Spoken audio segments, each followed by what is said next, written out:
प्रणाली राऊत मॅडम, त्याचबरोबरीने सीमा खंडाळे मॅडम, दोघींचंही कार्यक्रमामध्ये मी मनपूर्वक स्वागत करते. कार्यक्रम आपण पुढे नेणार आहोत, पण तत्पूर्वी या दोघींचाही परिचय बघून घेऊया. प्रणाली राऊत मॅडम बद्दल सांगायचं तर जागतिक तापमान वाढ या विषयावर शाळा, महाविद्यालय तसेच अनेक विद्यापीठांमध्ये त्यांची व्याख्यानं झालेली आहेत. आत्तापर्यंत बऱ्याचदा सह्याद्रीच्या दूरदर्शन वाहिनीवरच्या 9:30च्या बातम्यांमध्ये सुद्धा त्यांना मार्गदर्शक म्हणून आमंत्रित करण्यात आलं आहे. केरळमध्ये कुडाच्या मातीची घरं ही संकल्पना या विषयावरच्या शिबिराचं आयोजन सुद्धा त्यांनी केलेलं आहे. कृती आणि प्रबोधनावर भर हा त्यांचा मूळ हेतू आहे आणि या दृष्टीनेच त्या काम करत आहेत. प्रणालीताई, कार्यक्रमात पुन्हा एकदा स्वागत करते. प्रश्न मनात आहे की जागतिक तापमान वाढ ही सध्या मोठ्या प्रमाणावर होताना दिसते आणि ह्याचं कारण आहे कार्बन डायऑक्साईड. मुळात कार्बन डायऑक्साईड कुठल्या कुठल्या माध्यमातून वाढतो किंवा त्याची काय कारण आहेत? मुळात आपण आता पाहूया की वातावरण ही पृथ्वीचा एक नाजूक आणि गुंतागुंतीचा आविष्कार आहे. याच्यामध्ये अनेक वायूंचं मिश्रण आहे आणि ते मिश्रण त्याच प्रमाणात राहिलं म्हणून आपण म्हणत राहिलो की निसर्गाचा समतोल होता. म्हणजे जेव्हा आपण म्हणतो की नायट्रोजनचं वातावरणातलं प्रमाण 77%, ऑक्सिजनचं 21% आणि 1% जो उरतो त्याच्यात अनेक वायू आहेत, त्याच्यामध्ये कार्बन डायऑक्साईड वायू जो आहे त्याचं प्रमाण इतकं 0.03 इतकं नगण्य राहिलं ना, तेव्हा पृथ्वीवरचं सरासरी तापमान हे 15 अंश सेंटीग्रेडपर्यंत राहिलं. आणि या तापमानामुळे, सुयोग्य तापमानामुळे जैवविविधता, मानवजात आणि जीवसृष्टीची निर्मिती झाली. आता ह्या कार्बन डायऑक्साईडचं प्रमाण जे आता हा सर्वात महत्त्वाच्या वायूची याची भूमिका का महत्त्वाची? कारण हा उष्माग्राही आहे आणि उष्माग्राही आहे तो दीर्घायुष्यपणा आहे, त्यामुळे त्याची भूमिका सर्वात महत्त्वाची राहते. यामध्ये आता 44% वाढ झालेली आहे. 44% वाढ झालेली असताना ह्याच्यामध्ये जेव्हा ही वाढ कशामुळे झाली ते यंत्रातून झाली. यंत्र कुठून आलं? तर यंत्र 1756ला जेम्स वॅटचं पहिलं इंजिन आलं, त्यातून सुरुवात झाली. यातून यंत्राची वाटचाल सुरू झाली आणि यंत्राला लागणारं इंधन आणि इंधन जाळल्यानंतर मात्र मोठ्या प्रमाणावरती वातावरणात पुन्हा कार्बन डायऑक्साईडचीच निर्मिती, इतरही वायू आहेत पण ह्या वायूची निर्मिती वाढणं हे धोकादायक आहे. यानंतर जे 100 वर्षांनी एडिसन आला, त्याने दिव्याचा शोध लावला आणि दिव्याच्या शोधात जेव्हा लावला तेव्हा वीज वापर सुरू झाला आणि विजेसाठी कोळसाच्या खाणी तयार झाल्या, जंगलांचा ऱ्हास होत गेला. आणि आज आपण केवळ भारतामध्ये जर पाहिलं तर कोळशावर वीज निर्माण करताना 15 लाख टन कोळसा जाळला जातोय. त्यावेळेला 6 ते 7 लाख टन इतकी राख रोज दऱ्या, डोंगर, नद्या, खाड्या यांच्यामध्ये आणि वातावरणात सोडली जाते. त्याच वेळेला 24 लाख टन इतका कार्बन डायऑक्साईड वायू रोज वातावरणात सोडला जातोय. विचार करा, या कोळशावर वीज निर्मिती जेव्हा केली जाते तेव्हा प्रदूषणाचा वाटा जो आहे तो 44% इतका आहे. या मधल्या काळामध्ये 1824ला सिमेंटची निर्मिती झाली, त्याचं संशोधन सुरू झालं. 1 टन जर आपण सिमेंट तयार केलं तर अर्धा टन इतका कार्बन डायऑक्साईड वायू वातावरणात जातो. आणि आज आपण सिमेंटचं इतकं मोठं कॉन्क्रिटीकरण करत सुटलोय की आपण पृथ्वीची सरळ सरळ कवरच बनवत चाललो आहोत. तर याचा विचार व्हायला पाहिजे. त्यानंतर स्वयंचलित जी यंत्र आहेत त्या स्वयंचलित यंत्रामध्ये सर्वात महत्त्वाची म्हणजे वाहतूक आहे आणि वाहतुकीचा वाटा हा प्रदूषणामध्ये 44% इतका आहे. या 44% वाट्यामध्ये 90% वाटा हा मोटारींचा आहे आणि मोटार या पृथ्वीवर आज 200 कोटी धावत आहेत. त्या मोटारीच्या निर्मितीसाठी खाणकाम केलं जातं, तिच्यासाठी वीज निर्मिती, कारखाने तयार केले जातात, तिच्यासाठी हायवे, महामार्ग जे आहेत त्याची निर्मिती केली जाते. या आणि ती प्रत्यक्ष जेव्हा चालते तेव्हा तिचं जे उत्सर्जन आहे या संबंध सहित वातावरणातला म्हणजे प्रदूषणाचा वाटा हा मोटारींचा एकत्रित पद्धतीने असा मोठा आपल्याला दिसतोय. तर आपण हा विचार करायला पाहिजे की वातावरणात प्रदूषण जे वाढते आणि जी धोकादायक परिस्थिती निर्माण झालेली आहे त्याला प्रत्येक वेळेला किंवा कुठली सरकार किंवा उद्योजकच जबाबदार असा नाही, मोटार ही सामान्य माणूस वापरत आहेत. वीज आपण वापरतोय आणि प्रदूषण आपण करत असताना जर आपण कोणाला तरी दोष देऊन हे थांबवलं पाहिजे कोणीतरी, तर हे अशक्य गोष्ट आहे. प्रत्येक व्यक्तीने आचरणात आणलं पाहिजे, ही गोष्ट मला इथे सांगावीशी वाटते. त्यानंतर आत्ता ह्या 2020 मध्ये कार्बन डायऑक्साईड वायूची निर्मिती ही 4000 प्रतिवर्षी आपण 4000 टन इतकी कार्बन डायऑक्साईड वायूची निर्मिती करतोय. तर आपण जेव्हा प्रदूषण ही जेव्हा गोष्ट म्हणतो ना, तेव्हा आपण फक्त एवढे मर्यादित विचार करतो की हा मानवी देह आहे ना, त्या मानवी देहावर काय दुष्परिणाम होणार आहेत, काय रोग आजार होणार आहेत ना, इतका मर्यादित विचार करतो. नाही, प्रदूषण जे आहे ते तुमच्या मानव जीवनाचं अस्तित्व जे आहे ते अस्तित्व पुसून टाकण्यापर्यंत पोहोचलेलं आहे. ही गोष्ट आपण लक्षात घ्यायला पाहिजे. त्याची उदाहरणं पाहिली तर आता कोकणामध्ये सलग 10-12 दिवस झाले पावसाळा ऋतूसारखा पाऊस चालू आहे. आंबा कसा येणार विचार करा. अन्न उत्पादनात प्रचंड घट निर्माण झालेली आहे आणि होत चाललेली आहे. मुंबईतला गारठा असलेला अगदी बर्फासारखा पाऊस पडतोय. तुम्ही विचार करा, असा पावसाळा डिसेंबर महिना सुरू असताना चालू असताना आहे, तर याचा विचार करा. ही जो विकास सुरू केला होता त्याची ही विनाशाकडे नांदी सुरू झालेली आहे, त्याच्याकडची वाटचाल सुरू झालेली आहे असं मला वाटतं. ही गोष्ट आपण लक्षात घ्यायला पाहिजे आणि प्रत्येकाने आपल्या आचरणात बदल करणं हीच काळाची गरज आहे. औद्योगिकरण, शहरीकरण ज्या पद्धतीने स्वीकारलेलं आहे त्याचाच हा परिणाम आहे. म्हणजे 480 कोटीचा प्रवास पृथ्वीचा इतका काळ, त्याच्यामध्ये 211 कोटी वर्षापूर्वी जीवाणू अस्तित्वात आले, त्यांनी वातावरणातला कार्बन डायऑक्साईड वायू शोषला. त्यानंतर 192 कोटी वर्षापूर्वी हरितद्रव्य अस्तित्वात आले आणि हरितद्रव्याने वातावरणातला कार्बन डायऑक्साईड वायू शोषला. 45 कोटी वर्षापूर्वी कुठेतरी सागराकडचं जीवन पृथ्वीवर यायला लागलं आणि जैवविविधता अशी पसरायला लागली. 60 लाख वर्ष हा मानव जो आहे तो उत्क्रांत होत गेला 2 पायावरचा आणि असा हा उत्क्रांत झालेला आदिमानव 10-12 हजार वर्षापूर्वी हा कृषी युगामध्ये आला, शेतीप्रधान झाला आणि शेतीप्रधानातून फक्त 250 वर्षाचा काळ, किती बुडबुड्यासारखा काळ आहे. या काळामध्ये आपण पुन्हा परतीचा वाट पृथ्वीची जी होती आधीची 480 कोटी वर्ष, त्या परतीच्या मार्गावर चाललेला आहोत. याला प्रत्यक्ष सामान्य जो स्वतःला आधुनिक समजतो तो माणूस जबाबदार आहे. त्याचं आचरण बदललं नाही तर वायू प्रदूषण थांबवणं हे अशक्य गोष्ट आहे असं मला वाटतं. खूप छान पद्धतीने मॅडमनी एक्सप्लेन केलं. सगळ्या सांख्यिकी माहितीच्या आधारे त्यांनी हे पटवून दिलं की खरंच वैयक्तिक स्तरावर जर प्रयत्न केले नाही तर इतर शासन संस्था, सरकार याला दोष देऊन खरंच चालणार नाही. नमस्कार. नमस्कार. नमस्कार. आपला प्रश्न विचारा. हॅलो. हा, मी पुण्यावर मंगल. बोला बोला. मला विचारायचं की समजा सोसायटीमध्ये जर एक मशीन दिलं तर त्या मशीन मध्ये जर सगळा ओला कचरा आणि सुका कचरा सगळा असा एकत्र केला तर त्याचं खत तयार होईल आणि ते खत तयार झालं तर कचरा जो बाहेर पडतो तो पडणार नाही, म्हणजे प्रदूषणापासून मुक्तता होईल असं मला वाटतं. तर ते करू शकता का उपाययोजना काहीतरी? बर बर. खूप छान एक मुद्दा आपल्या प्रेक्षकांनी मांडलाय की हल्ली सगळ्या बिल्डिंगमध्ये ओला कचरा आणि सुका कचरा वेगळं करण्यासाठी सांगितलं जातं आणि या कचऱ्याच्या माध्यमातून खरंच जर हा वेगळा केला तर प्रदूषण कमी करायला निश्चित मदत होऊ शकते.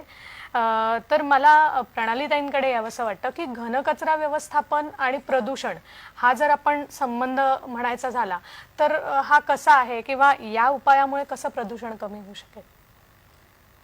आता वास्तव जे सांगितलंय ते खूप भयानक आहे. सगळं औद्योगिकरण बंद करण्याची वेळ आली आहे.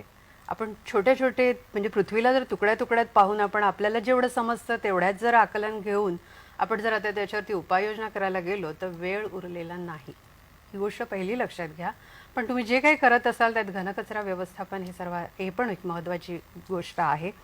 तर ह्याच्यामध्ये सुका कचरा, ओला कचरा सोसायट्यांनी आपण एकत्र येऊन ती मांडली पाहिजे. त्याला सहकार्य प्रत्येकाने करायला पाहिजे.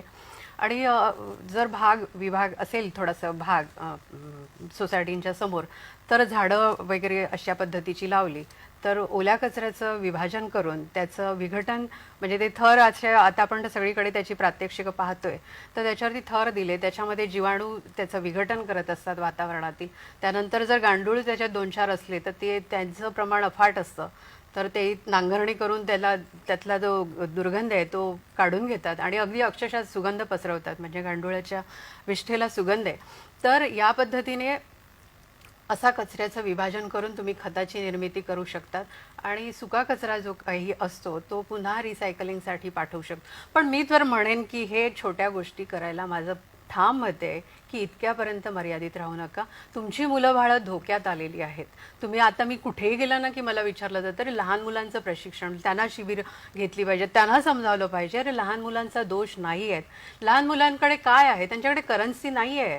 करन्सी पालकांकडे आहे. करन्सी मोठ्या माणसांकडे असते. दुसरी गोष्ट, विकासाच्या नावाने प्रकल्प आणणारे आपले राजकारणी असतात. त्यानंतर त्याला प्रोत्साहन म्हणजे त्याची निर्मिती करणारे उद्योजक असतात. ह्या सगळ्यांचा दोष आहे की आता अस्तित्वच धोक्यात आलेलं आहे. अस्तित्व धोक्यात म्हणजे काय आहे, तुम्ही आता आपण ग्लासगोला जी COP26 ची परिषद झाली त्याच्यामध्ये सुद्धा अनेक राष्ट्रप्रमुख आपले पंतप्रधान सुद्धा तिथे उपस्थित होते. त्यांनी सुद्धा सहकार्याची भूमिका दाखवलेली आहे. ते म्हणाले आहेत की आम्ही 2070 पर्यंत कार्बन उत्सर्जन शून्य करण्याचा प्रयत्न करू असं आमचं लक्ष आहे.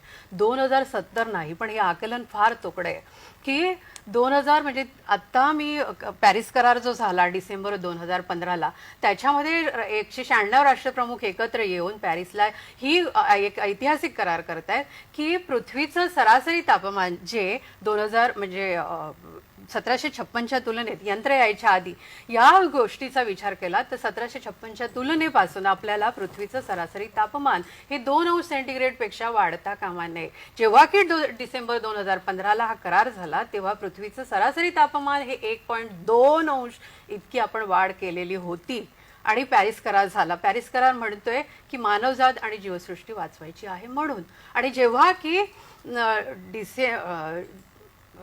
6 नोव्हेंबर 2017ला जागतिक हवामान संघटनेची बॉनला परिषद झाली. त्याची मुख्य वैज्ञानिक पेटेरी टल्लास म्हणाले की तापमान वाढ अपरिवर्तनीय झालेली आहे आणि तापमान याच गतीने किमान 50 वर्ष वाढत राहणार आहे. आणि तो तेव्हा आणि त्याच्यानंतर 2016ला जागतिक हवामान संघटनेचा एक रिपोर्ट काय म्हणतोय की पृथ्वीचं दरवर्षी म्हणजे 2016 पासून दरवर्षी 0.20 ने तापमान वाढत आहे.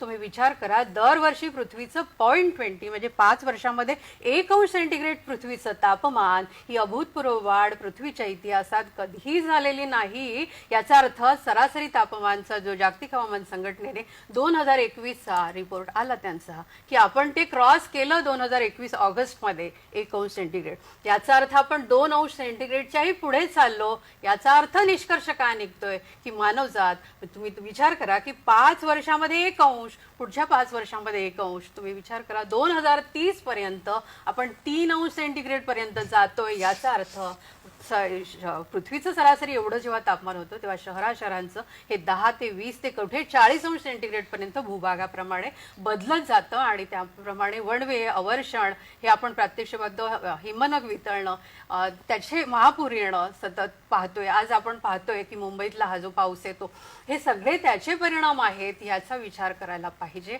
आणि हा जो क्रॉस केलेला आहे याचा अर्थ आपण 2050च्या आतच किंवा मागे पुढे थोडासा पृथ्वीने वेळ दिला तर मानवजात नसणार आहे. आणि आपले पंतप्रधान जर म्हणत असतील की 2070 पर्यंत आपल्याला कार्बन उत्सर्जन शून्य करायचंय तर हे आकलन फारच कमी आहे.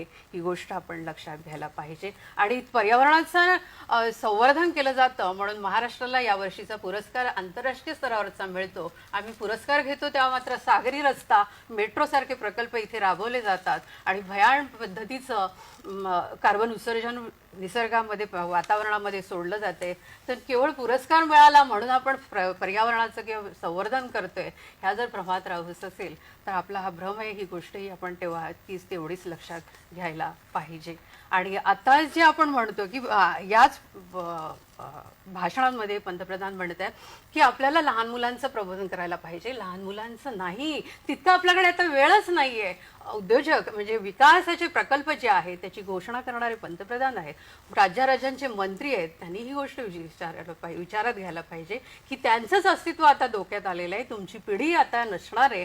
ही गोष्ट अगदी गडकरी सुद्धा की विकास पुरुष म्हणून ते पुढे येत आहेत आणि प्रामाणिकपणे त्यांनी आपलं काम करत आहेत. पण त्यांनी विचार करायला पाहिजे की जे महाकाय महामार्ग ते बांधत सुटल्यात त्यांनी ही गोष्ट विचार करा की ही विकास पुरुष जर तुम्हाला म्हटलं जात असेल तर तुमचा इतिहास वाचायला तुमची नातवंड या जगात अस्तित्वात नसणार आहेत. ही गोष्ट लक्षात घ्या आणि ही गोष्ट त्यांच्यापर्यंत पोहोचवा. ही मला आवर्जून सांगावं असं वाटतं. ह्या प्रकल्पांच्या घोषणा राजकारणाने थांबवल्या पाहिजे. वाढवण बंदर असो, वाढवण मेगापोर्टमध्ये आज 46 गावं 206 पाडे उद्ध्वस्त केली जाणार आहे. त्याच वेळेला 5,000 एकर हा इतका समुद्र बुजवला जाणार आहे. म्हणजे मच्छीमार उद्ध्वस्त होतो, शेतकऱ्यांच्या जमिनी जाणार आहेत, पुन्हा ती बुजवण्यासाठी आदिवासींचे डोंगर कापले जाणार आहेत. कसं काय अस्तित्व तुम्ही टिकवून ठेवा? त्याच वेळेला आता विमानतळांच्या मोठ्या प्रमाणात घोषणा आहेत. बुलेट ट्रेन आहे, बंदरमाला आहे. त्यानंतर जैतापूरचा अणुऊर्जा प्रकल्प जो आहे 10,000 मेगावॅटचा वीज प्रकल्प, जिथे सरकारचेच अहवाल आहेत की 1,000 मेगावॅट वीज प्रकल्प सुद्धा आपण तिथे आणू शकत नाही, तिथे 10,000 मेगावॅटचा. आणि मुख्य गोष्ट म्हणजे तिथून भूकंपप्रवण रेषा आहे. राजापूरची गंगा तुम्ही बघत असाल तर ते गरम पाण्याचं तिथे भूकंपप्रवण रेषा आहे. तिथे अणुभट्टे येऊच शकत नाही. काकोडकरांनी जे आतापर्यंत जी स्टेटमेंट केलेली आहेत ना ती चुकीची आहे. एक तर ते त्यांना अज्ञान आहे किंवा ते अज्ञानात ठेवतायत असं मला थोडं थांबायला लागेल आपल्याला, कारण प्रकल्प. एकच मिनिट, तुम्हाला मध्ये तोडते, एक्स्ट्रीमली सॉरी. त्यांना असा एक प्रश्न विचारावासा वाटतो की लोकसंख्या वाढ याच्यामुळे सुद्धा खरं तर आपल्या सगळ्याच संसाधनांवर ताण येतोय आणि याला तर सर्वस्वी माणूस स्वतः जबाबदार आहे. तर या संदर्भात तुम्ही काय सांगाल? लोकसंख्या वाढते ही वास्तव आहे आणि त्याला रूढी, परंपरा, मानवी भावना सगळ्याच त्याला जबाबदार आहेत.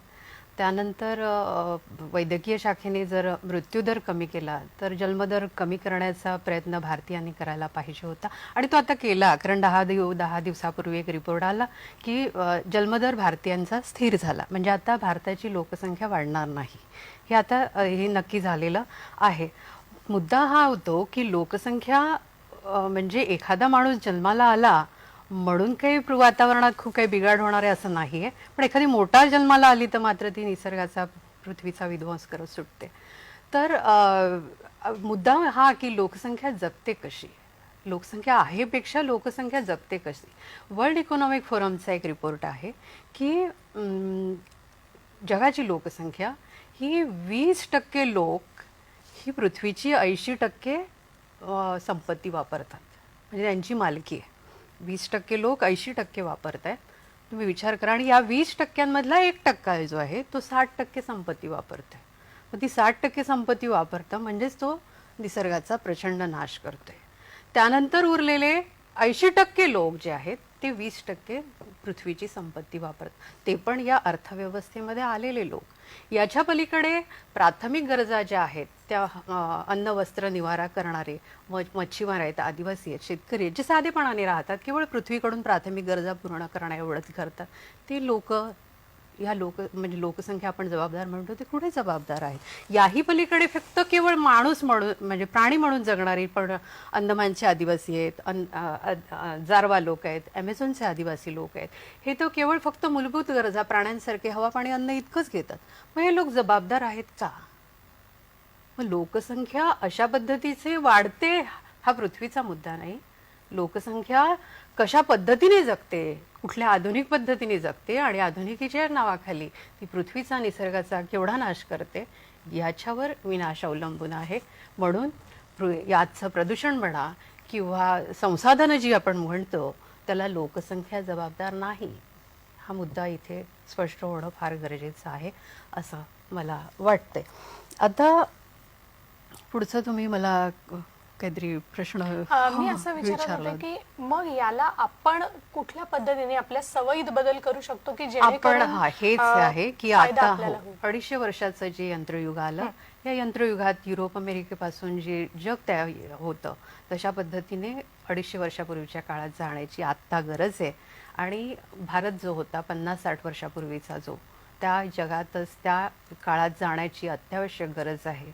नाहीतर तुम्हाला तुमची पिढी माफ करण्यासाठी पण अस्तित्वात राहणार नाही. जर म्हणजे तुम्हाला मी पालक किंवा तुम्ही जर प्रेक्षक म्हणून मला ऐकत असाल तर तुम्ही एक पालक आहात. पालकत्वाची भूमिका म्हणून तुम्ही तुमच्या मुलाबाळांच्या अस्तित्वासाठी स्वतःमध्ये, आचरणामध्ये बदल करणं फार गरजेचं आहे. आणि तुम्ही जर स्वतःला बुद्धिमान प्राणी समजत असाल तर अबोध स्थितीत जे प्राणी जीवन आहे त्यांचं पालकत्वाची जबाबदारी पण आपल्यावर असायला पाहिजे. ही गोष्ट लक्षात घ्यायला पाहिजे. आपण आपली 4 भिंत आणि त्याच्यातलं ते अस्तित्व, त्याच्यासाठी हव्या असलेल्या भौतिक वस्तूंसाठी आपण पाहुणे म्हणून जर या पृथ्वीवर आलोय, 100 वर्षाचा काळ सुद्धा पृथ्वीच्या तुलनेत बुडबुड्या इतका आहे. आणि आपण काय करत सुटलोय यायचं आणि जायचं एवढाच हे होतं. पृथ्वीने जे दिलं आहे ते घ्यायचं आहे. तुकाराम महाराजांनी म्हणाले की अनंत ठेविली तैशी ती राहावी. याचा अर्थच हा की तुम्हाला गरीब राहणं हा अर्थ नाही आहे त्याच्यात, म्हणजे जो गरीब आहे त्याने गरीब राहावं नाही. हे माणूस प्राण्या तुला जे दिलंय ती पृथ्वीने निसर्गाने ज्या तत्वाने तेवढंच तू घे. ज्यांचा त्यांचा वाटा आहे त्यांच्यासाठी राहू द्यावं. हा इतका सुंदर संदेश आपल्याला त्यांनी दिलेला होता. तर या दृष्टीतून विचार व्हायला पाहिजे. नाहीतर आपण म्हणत राहू की आम्ही आमच्या मुलाबाळांसाठी करतोय. नाही, तुमची मुलं बाळं त्यांचं अस्तित्वच नष्ट होते. मग मला असं वाटतं की तुम्ही मुलाबाळांसाठी करतायत तर त्यांच्या अस्तित्वासाठी जर तुम्ही निसर्ग पृथ्वी जर ठेवत नसाल तर तुम्ही खांडेकरांच्या ययातीची कादंबरी म्हणजे ती सुद्धा फिकी पडेल. ययाती आपल्या मुलाचं तारुण्यच मागतोय, तुम्ही तुमच्या मुलांचं आयुष्य मागतायत. म्हणजे कथा कादंबऱ्या या कल्पनेच्या पलीकडे जर तुम्ही जगत असाल तर अस्तित्व धोक्यात आहे, ही गोष्ट लक्षात ठेवा. हे नाकारा तुम्ही आता. हे इच्छा आहेत तुमच्या. म्हणजे ॲडम स्मिथ म्हणतोय की वेल्थ ऑफ नेशनमध्ये की माणूस हे इच्छांचं गाठोड आहे. ही पाश्चात्यांची संस्कृती, म्हणून पाश्चात्य संस्कृती टिकल्या नाहीत. जेव्हा की भारतीय संस्कृती काय म्हणते की इच्छांना आवरा आणि अस्तित्व टिकवा. हे शाश्वत शहाणपण होतं भारतीयांचं. ते भारतीयांनी आपलं शहाणपण साधेपण जागं केलं पाहिजे. आणि भारत जर अशा पद्धतीने वागला तर जगासाठी एक मार्गदर्शक बनू शकतो असं मला वाटतं. त्याने पुन्हा भारतीयत्व जागवा. 60 वर्षापूर्वीच्या भारतात पुन्हा आपण गेलो तर वाचण्याची आशा निर्माण होऊ शकते. नाही तर वातावरणात गेलेला कार्बन डायऑक्साईड वायू हा आत्ता पर्याप्त आहे मानवजातीला संपवण्यासाठी. आणि अजून जर आपण औद्योगिकरण तसंच सुरू ठेवलं तर येत्या 25 ते 30 वर्षापुढे मानवजात अस्तित्वात दिसणार नाही. हे निखालस सत्य वैज्ञानिकदृष्ट्या अहवालाच्या आधारे सांगत आहोत. ही गोष्ट लक्षात घ्या असं मला आवाहन करावंसं वाटतं.